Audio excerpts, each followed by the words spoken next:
Hello दोस्तों, आज का वीडियो में हम और एक इम्पोर्टेंट कंसेप्ट डिस्कशन करेंगे and that concept is linked with Navamsa. ठीक है, हम लोगों को जब हम ज्योतिष पढ़ना शुरू करते हैं, हम लोगों को एक चीज बताया जाता है, एक प्लैनेट का ट्रू डिग्निटी देखना है, then look into Navamsa. D9 आपको देखना है, जैसे कि कोई प्लैनेट एक्सॉल्टेड है D1 में एंड डेबिलिटेटेड है D9 में, then that planet will not give good result, that kind of concept.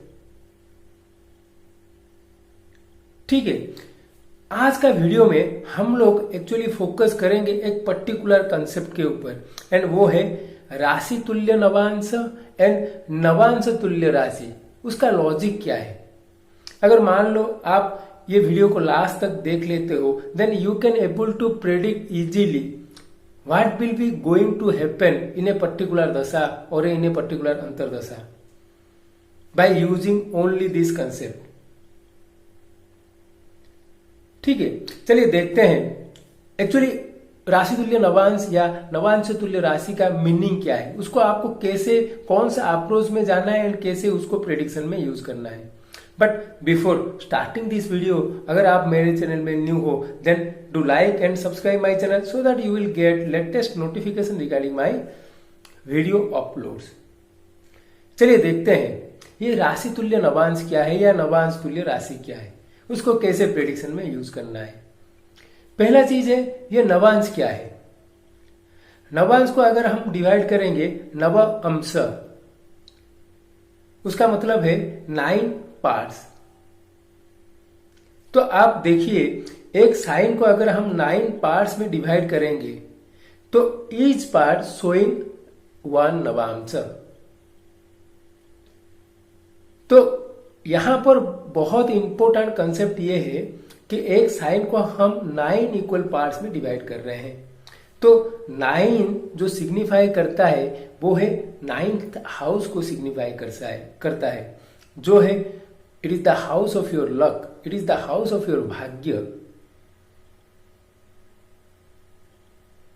तो हम जब एक साइन को 9 इक्वल पार्ट में डिवाइड करते हैं, then we are trying to see what is in our भाग्य।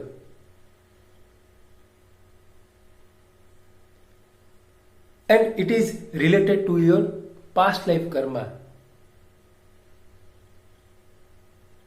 तो एक चीज आप मान के चलिए, अगर आप नवांश देख रहे हैं एंड वहां पर जो स्कॉर्पियो का साइन है या एक्वेरियस साइन है, ये दो कार्मिक साइन है, वहां पर अगर कोई प्लैनेट्स है, then that is the what we can say that planet can bring problem in your life, because Scorpio and Aquarius are karmic signs and planets present over there signify something from past life karma you are assessing। ठीक है, तो हमको कैसे राशि तुल्य नवांश या नवांश तुल्य राशि को समझना है, उसके ऊपर हम डिस्कशन करते हैं। पहला है आपको D1 चार्ट देखना है। जैसे मान लीजिए किसी का D1 चार्ट में लग्न कैंसर का है, ठीक है, एंड उसका प्लैनेटरी प्लेसमेंट है, हम एक प्लैनेट का प्लेसमेंट लेते हैं, जैसे कि उसका 4th हाउस में लिब्रा में मून है। ठीक है, अगर मान लीजिए उसका D9 हम देख रहे हैं, D9 में लगना चेंज होके हो गया स्कॉर्पियो। ठीक है, एंड आप देख रहे हो वो मून कैप्रिकॉर्न साइन में चला गया है। ठीक है, अगर आप D1 देख रहे हो तो D1 में आप देखिए मून 4th हाउस एंड आपका लग्न हो गया कैंसर। जब हम D9 देख रहे हैं, D9 में आप देखिए लग्न हो गया स्कॉर्पियो एंड मून है 3rd हाउस कैप्रिकॉर्न में। तो पहले इसको राशि तुल्य नवांश करते हैं। राशि तुल्य नवांश में क्या करना है, आपको जो लग्न D1 का है उसको नवांश में लेना है। ठीक है, तो आप देखिए अगर लग्न हम देखते हैं D9 का प्लैनेटरी प्लेसमेंट है, मून का प्लेसमेंट है कैप्रिकॉर्न में, एंड लग्न को हम जो ले आए कैंसर में, तो मून 4th हाउस की वजह 7th हाउस में है। समझ गए? जब हम राशि तुल्य नवांश करते हैं, राशि का लग्न ले लेते हैं नवांश में, एंड वो एक इंडिविजुअल चार्ट की जैसा हम उसको देखते हैं। जैसे कि अभी जैसे मैं बताया 4th हाउस का मून 7th हाउस में चला गया। ठीक है, उसी तरह नवांश तुल्य राशि करेंगे तो क्या होगा, नवांश का जो लग्न है उसको ले लीजिए राशि में। समझ रहे हैं? तो आप देखिए जो मून 4th हाउस में था, अभी लग्न हो गया स्कॉर्पियो D1 पे, तो आप देखिए मून चला गया 12th हाउस को। दिस इज द कंसेप्ट राशि तुल्य नवांश। जब राशि तुल्य नवांश करते हैं, हम D1 का लग्न ले लेते हैं D9 में, एंड जब नवांश तुल्य राशि करते हैं D9 का लग्न ले लेते हैं D1 में। ठीक है, और एक कंसेप्ट यहां पर हम यूज कर सकते हैं। आप कोई भी प्लैनेट का D1 का प्लेसमेंट ले लीजिए। जैसे कि अभी मून है लिब्रा में, ठीक है, एंड मून का placement from that Libra you see where it is gone. आप देखो मून है लिब्रा में, एंड आप D9 जब देख रहे हो, Moon has gone to the sign Capricorn, 4th house away. समझ रहे हैं? तो मान लीजिए अगर आपका मून का अंतरदशा चल रहा है, then what are the result you can get. पहला चीज है, आप जैसे देख रहे हो मून आपका D1 पोजीशन से it has gone to the 4th house. 4th house is the sukh bhav, it has gone to the sukh place, so something pleasure you will get, something related to your mother or home environment or a vehicle, something by which you will get happiness, because moon has gone to its sukh bhav। ठीक है, जब हम D1 को लग्न को use करके D9 में देख रहे हैं, Moon is going to the 7th house. So again you can say that during this antardasha there may be certain kind of partnership or marriage can happen. 7th house related thing can happen. 7th house is all about partnership, relationship, some new relationship can happen.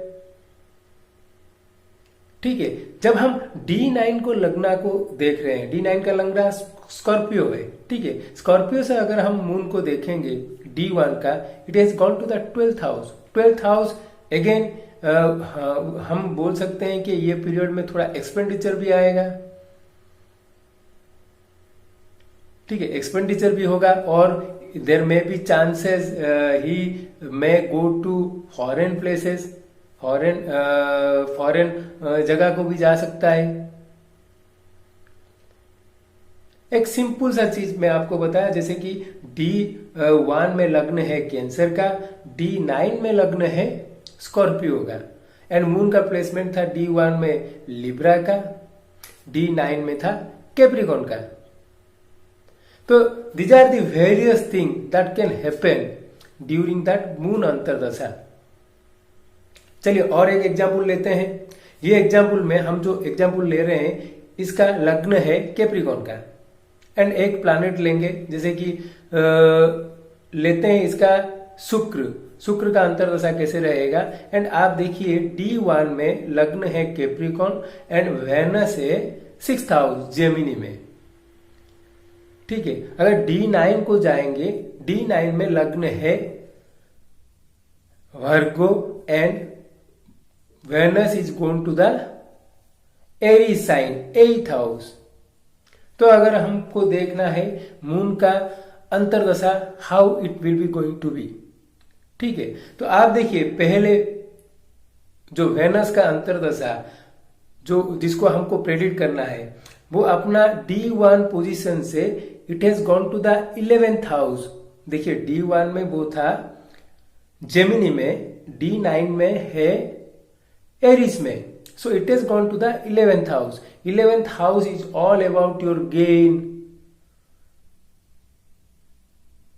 so something gain is going to happen during this antardasha.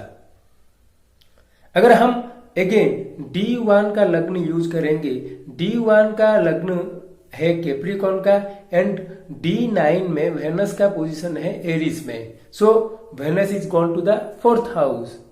So 4th house is again sukh bhav, something happy you can get और some kind of gain you will get through which you will be happy.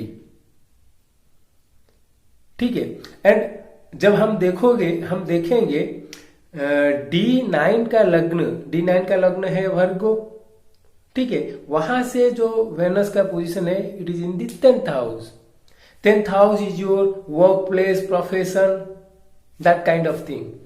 तो हम बोल सकते हैं there something good may happen in his workplace, or he or she might gain something from the workplace by which he will be happy.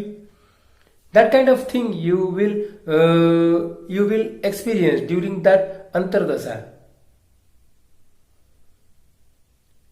ठीक है। और एक चीज है, मैं सिंगल प्लैनेट दिखा रहा हूं। अगर मान लीजिए किसी का D1 में 9 प्लैनेट्स हैं, 12 साइंस है, ठीक है, एंड D9 में same planets are going to the D9। ठीक है, तो आपको क्या करना है, D1 का जो लग्न उसको D9 में लेना है एंड ऑल प्लैनेटरी प्लेसमेंट वहां पर देखना है। जैसे कि मैं आपको बताया सिंपल सा एग्जांपल, जैसे कि D1 का लग्न था कैंसर, D9 में स्कॉर्पियो हो गया, मून हो गया 3rd हाउस में, तो हम D1 लग्न से देखेंगे तो मून हो गया 7th हाउस। उसी तरह आप सब हर प्लैनेटरी के प्लेसमेंट आपको देखना है कैंसर लग्न से D9 में। सिमिलरली स्कॉर्पियो लग्न से D1 में अगर वहां पर कोई योगा बन रहा है then it will give good result. वहां पर अगर आप देख रहे हो परिवर्तन योगा कुछ बन रहा है तो that planetary combination will give you good results।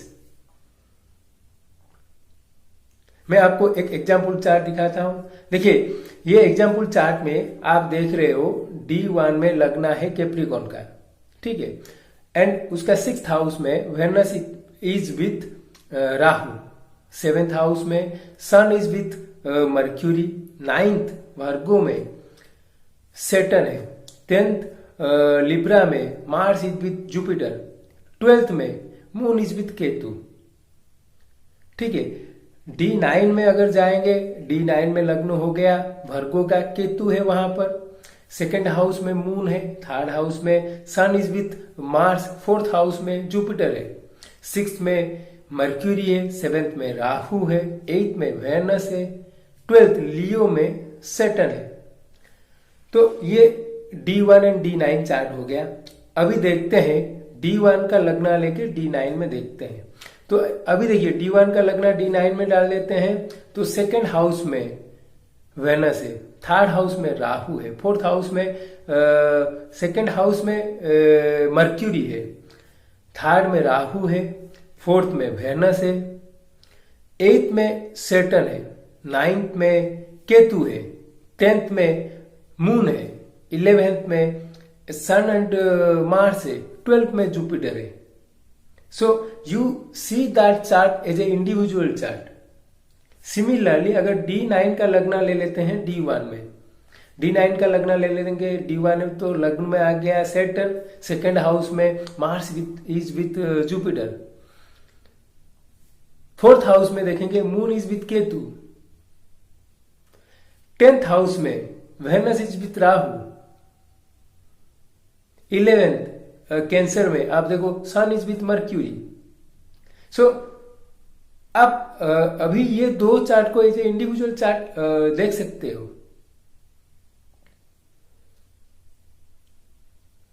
Okay, this is the way you need to make rashi tulya navamsa and navamsa tulya राशि।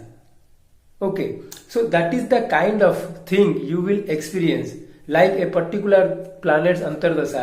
अगर जैसे मैं आपको बताया मून की अंतरदशा, moon is going to the sukh ansh, each planet का भी आप प्लेसमेंट देख सकते हो। वो अपना नाटाल से अगर 6th, 8th, 12th में जा रहा है then that planet will give you some kind of heart's experience during the Antardasa. If it is going to the good houses, then definitely your Antardasa will be a more happy kind of experience you will get. So friends, this is the way you need to do Rasi Tulya Navansa and Navansa Tulya Rasi and use them in your prediction. Use them to predict how a planet will do in its Dasa, Antardasa. So friends, this is my analysis on Rasi Tulya Navansa and Navansa Tulya Rasi. Hope you like this video. Do like and subscribe my channel. Thank you.